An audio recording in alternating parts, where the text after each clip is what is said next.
Nuestra Señora del Perpetuo Socorro, patrona de los padres redentoristas y de Haití.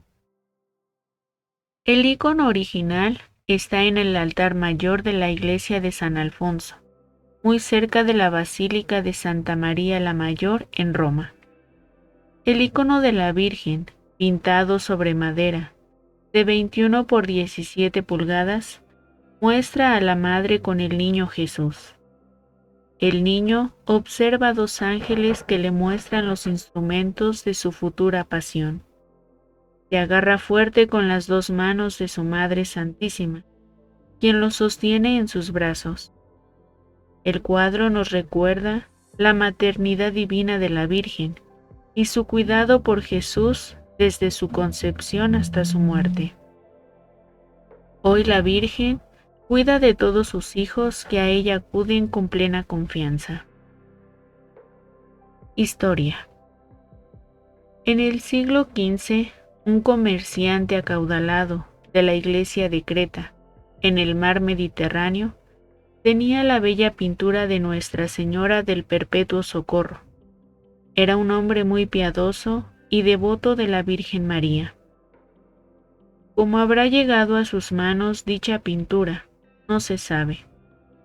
Se le habría confiado, por razones de seguridad, para protegerla de los sarracenos. Lo cierto es que el mercader estaba resuelto a impedir que el cuadro de la Virgen se destruyera, como tantos otros que ya habían corrido con esa suerte.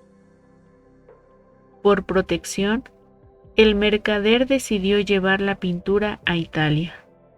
Empacó sus pertenencias, arregló su negocio y abordó un navío dirigiéndose a Roma.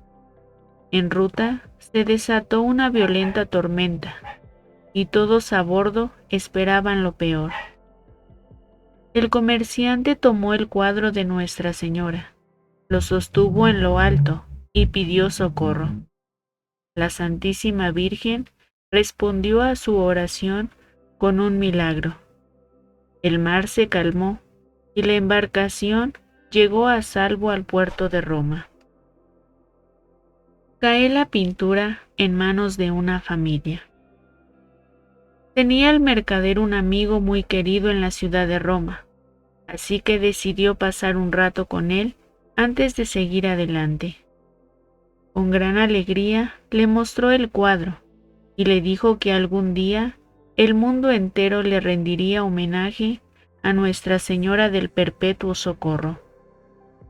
Pasado un tiempo, el mercader se enfermó de gravedad.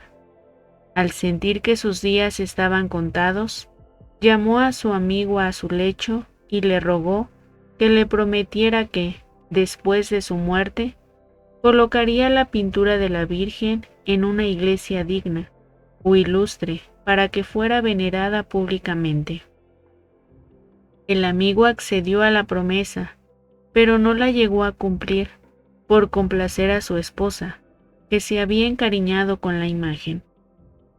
Pero la divina providencia no había llevado la pintura a Roma para que fuese propiedad de una familia, sino para que fuera venerada por todo el mundo, tal y como había profetizado el mercader. Nuestra Señora se le apareció al hombre en 3 ocasiones, diciéndole que debía poner la pintura en una iglesia, de lo contrario, algo terrible sucedería. El hombre discutió con su esposa para cumplir con la Virgen, pero ella se le burló, diciéndole que era un visionario. El hombre temió disgustar a su esposa, por lo que las cosas quedaron igual. Nuestra Señora, por fin, se le volvió a aparecer y le dijo que, para que su pintura saliera de esa casa, él tendría que irse primero. De repente, el hombre se puso gravemente enfermo y en pocos días murió. La esposa estaba muy apegada a la pintura y trató de convencerse a sí misma de que estaría más protegida en su propia casa. Así, día a día, fue aplazando el deshacerse de la imagen. Un día, Su hijita de 6 años vino hacia ella apresurada con la noticia de que una hermosa y resplandeciente señora se le había aparecido mientras estaba mirando la pintura. La señora le había dicho que le dijera a su madre y a su abuelo que Nuestra Señora del Perpetuo Socorro deseaba ser puesta en una iglesia y que si no, todos los de la casa morirían. La mamá de la niñita estaba espantada y prometió obedecer a la señora. Una amiga que vivía cerca oyó lo de la aparición. Fue entonces a ver a la señora y ridiculizó todo lo ocurrido. Trató de persuadir a su amiga de que se quedara con el cuadro, diciéndole que si fuera ella, no haría caso de sueños y visiones. Apenas había terminado de hablar cuando comenzó a sentir unos dolores tan terribles que creyó que se iba a morir. Llena de dolor, comenzó a invocar a Nuestra Señora para que la perdonara y la ayudara. La Virgen escuchó su oración. La vecina tocó la pintura con corazón contrito y fue sanada instantáneamente. Entonces procedió a suplicarle a la viuda para que obedeciera a Nuestra Señora de una vez por todas.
Accede la viuda a entregar la pintura.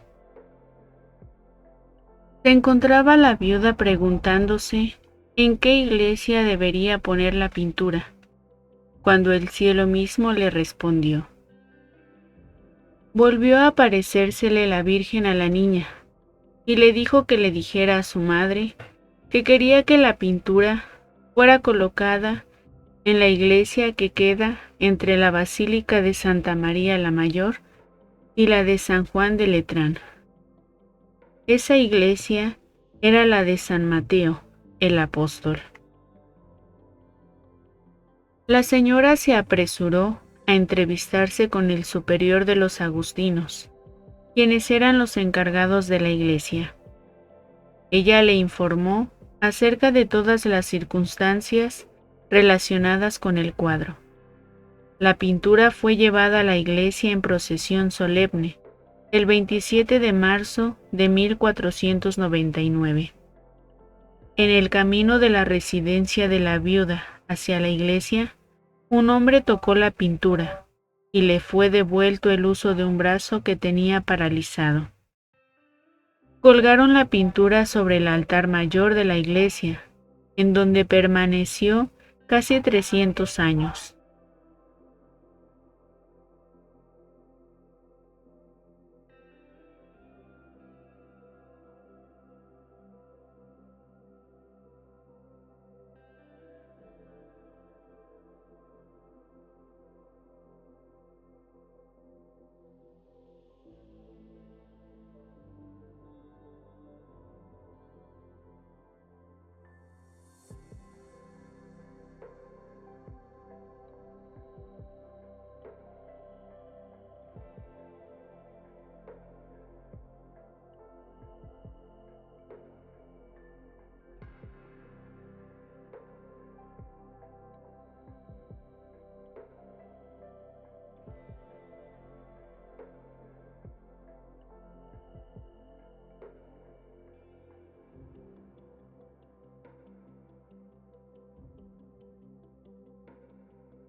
Amado y venerado por todos los de Roma, como una pintura verdaderamente milagrosa, sirvió como medio de incontables milagros, curaciones y gracias.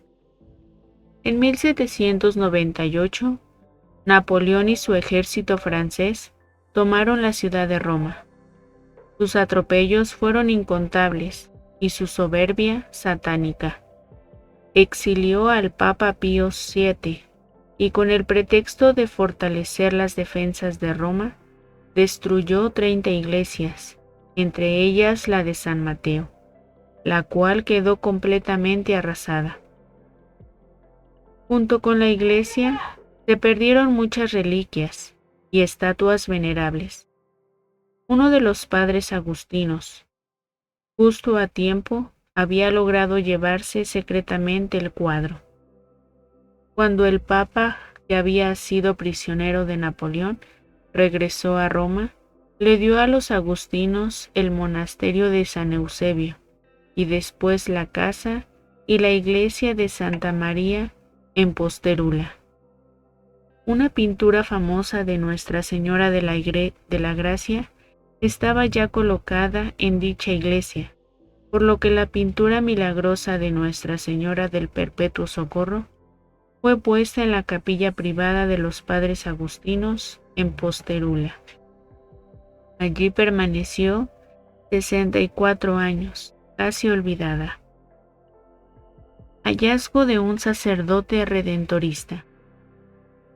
Mientras tanto, a instancias del Papa, el superior general de los redentoristas, estableció su sede principal en Roma, donde construyeron un monasterio y la iglesia de San Alfonso.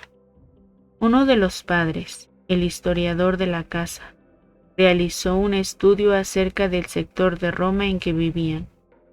En sus investigaciones, se encontró con múltiples referencias a la vieja iglesia de San Mateo y a la pintura milagrosa de Nuestra Señora del Perpetuo Socorro.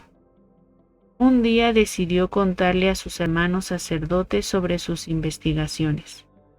La iglesia actual de San Alfonso estaba construida sobre las ruinas de la de San Mateo, en la que, durante siglos, había sido venerada públicamente una pintura milagrosa de Nuestra Señora del Perpetuo Socorro. Entre los que escuchaban se encontraba el padre Michel Marche, el cual se acordaba de haber servido muchas veces en la misa de la capilla de los agustinos de Posterula cuando era niño. Allí en la capilla había visto la pintura milagrosa.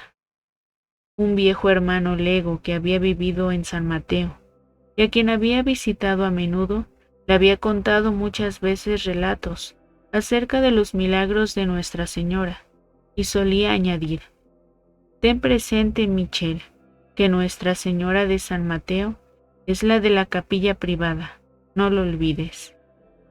El padre Michel les relató todo lo que había oído de aquel hermano lego. Por medio de este incidente, los redentoristas supieron de la existencia de la pintura. No obstante, ignoraban su historia y el deseo expreso de la Virgen de ser honrada públicamente en la iglesia. Ese mismo año, a través del sermón inspirado de un jesuita acerca de la antigua pintura de Nuestra Señora del Perpetuo Socorro, conocieron los redentoristas la historia de la pintura y el deseo de la Virgen de que esta imagen suya fuera venerada entre la iglesia de Santa María la Mayor y la de San Juan de Letrán. El santo jesuita había lamentado el hecho de que el cuadro, que había sido tan famoso por milagros y curaciones, hubiera desaparecido sin revelar ninguna señal sobrenatural durante los últimos 60 años.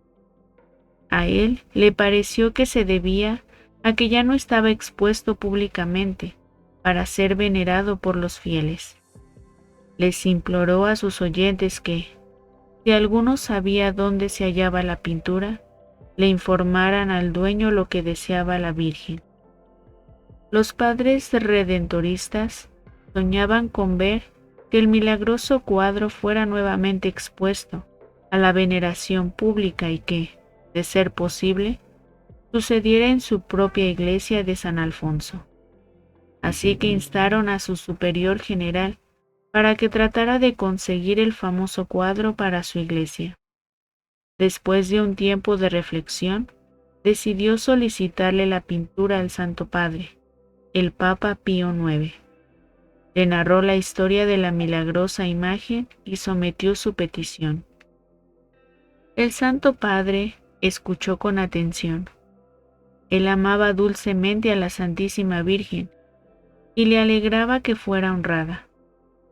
Sacó su pluma y escribió su deseo de que el cuadro milagroso de Nuestra Señora del Perpetuo Socorro fuera devuelto a la iglesia entre Santa María la Mayor y San Juan de Letrán. También encargó a los redentoristas de que hicieran que Nuestra Señora del Perpetuo Socorro fuera conocida en todas partes.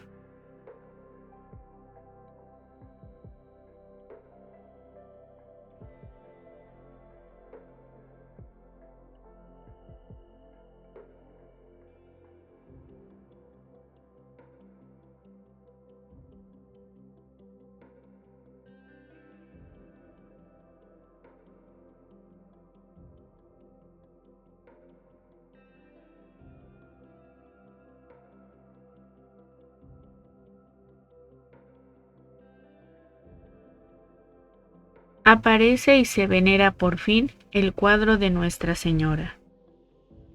Ninguno de los agustinos de ese tiempo había conocido la iglesia de San Mateo. Una vez que supieron la historia y el deseo del Santo Padre, gustosos complacieron a Nuestra Señora. Habían sido custodios y ahora se la devolverían al mundo, bajo la tutela de otros custodios. Todo había sido planeado por la divina providencia en una forma verdaderamente extraordinaria. A petición del Santo Padre, los redentoristas obsequiaron a los agustinos una linda pintura que serviría para reemplazar a la milagrosa. La imagen de Nuestra Señora del Perpetuo Socorro fue llevada en procesión solemne a lo largo de las vistosas y alegres calles de Roma, antes de ser colocada sobre el altar, construido especialmente para su veneración en la iglesia de San Alfonso. La dicha del pueblo romano era evidente.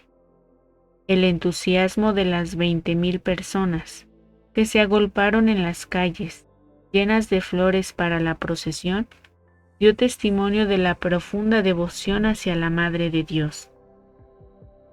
A toda hora del día se podía ver un número de personas de toda clase delante de la pintura, implorándole a Nuestra Señora del Perpetuo Socorro que escuchara sus oraciones y que les alcanzara misericordia. Se reportaron diariamente muchos milagros y gracias. Hoy en día, la devoción a Nuestra Señora del Perpetuo Socorro se ha difundido por todo el mundo. Se han construido iglesias y santuarios en su honor y se han establecido archicofradías. Su retrato es conocido y amado en todas partes. Patrona de Haití. Teniendo esta advocación mariana como patrona de su congregación, los padres redentoristas la llevaron a sus misiones en Haití. Allí se le edificó un santuario en Belle-Aire, cerca de Puerto Príncipe. En 1883, una terrible epidemia de viruela azotaba el país. Los devotos acudieron a la Virgen del Perpetuo Socorro y le hicieron una novena. La epidemia cesó milagrosamente y se decidió nombrarla patrona del país. En 1993 se celebró con gran regocijo el centenario del milagro y del nombramiento de la Virgen como patrona. El Papa Juan Pablo II visitó a Haití para esta celebración y puso al país bajo el amparo de la Virgen del Perpetuo Socorro. Los haitianos también tienen gran devoción a la Virgen de la Asunción. Signos de la imagen de Nuestra Madre del Perpetuo Socorro, conocida en el Oriente Bizantino como el ícono de la Madre de Dios de la Pasión. Aunque su origen es incierto, se estima que el retrato fue pintado durante el XIII o XIV siglo. El ícono parece ser copia de una famosa pintura de Nuestra Señora que fuera, según la tradición, pintada por el mismo San Lucas. La original se veneraba en Constantinopla por siglos como una pintura milagrosa, pero fue destruida en 1453 por los turcos, cuando capturaron la ciudad. Fue pintado en un estilo plano, característico de íconos, y tiene una calidad primitiva. Todas las letras son griegas. Las iniciales al lado de la corona de la madre la identifican como la Madre de Dios. Las iniciales al lado del niño significan Jesucristo. Las letras griegas en la aureola del niño significan el que es. Mientras las 3 estrellas sobre la cabeza y los hombros de María Santísima indican su virginidad antes del parto, en el parto y después del parto. Las letras más pequeñas identifican al ángel a la izquierda como San Miguel Arcángel. El arcángel sostiene la lanza y la caña, con la esponja empapada de vinagre, instrumentos de la pasión de Cristo. El ángel a la derecha es identificado como San Gabriel Arcángel. Sostiene la cruz y los clavos. Nótese que los ángeles no tocan los instrumentos de la pasión con las manos, y con el paño que los cubre. Cuando este retrato fue pintado, no era común pintar aureolas. Por esta razón, el artista redondeó la cabeza y el velo de la madre para indicar su santidad. Los halos y coronas doradas fueron añadidas mucho después. El fondo dorado, símbolo de la luz eterna, da realce a los colores más bien vivos de las vestiduras. Para la Virgen, el maforión es de color púrpura, signo de la divinidad a la que ella se ha unido excepcionalmente, mientras que el traje es azul, indicación de su humanidad. En este retrato, la Madonna está fuera de proporción con el tamaño de su hijo, porque es María, a quien el artista quiso enfatizar. Los encantos del retrato son muchos, desde la ingenuidad del artista, quien quiso asegurarse que la identidad de cada uno de los sujetos se conociera, hasta la sandalia que cuelga del pie del niño. El niño divino, siempre con esa expresión de madurez que conviene a un Dios eterno en su pequeño rostro, está vestido como solían hacerlo en la antigüedad los nobles y filósofos, túnica ceñida por un cinturón y manto echado al hombro. El pequeño Jesús tiene en el rostro una expresión de temor y con las 2 manitas aprieta la derecha de su madre, que mira ante sí con actitud recogida y pensativa, como si estuviera recordando en su corazón la dolorosa profecía que le hiciera Simeón, el misterioso plan de la redención, cuyo siervo sufriente ya había presentado Isaías. En su doble denominación, esta bella imagen de la Virgen nos recuerda el centralismo salvífico de la pasión de Cristo y de María, y al mismo tiempo la socorredora bondad de la Madre de Dios y nuestra.